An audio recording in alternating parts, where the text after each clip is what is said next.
Hello mga tatay. Today's ganap videos is nagkausap-usap kami magkaka-roommate na magbubudol fight kami ngayong dinner. Kaya ayan, pinagdikit na ni Mrs. ang dalawang lemons at nag-ready na silang ilagay yung kanin at saka yung pork. Guys, ang inihanda namin is mayroon kaming tilapia.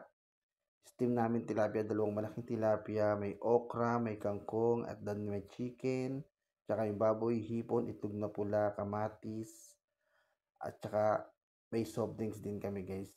Ayan, naka-ready na at binidyohan ko muna siya ng maganda para sa panonood nyo guys. Magandahan kayo sa aming presentation ng aming budol fight mga katatay.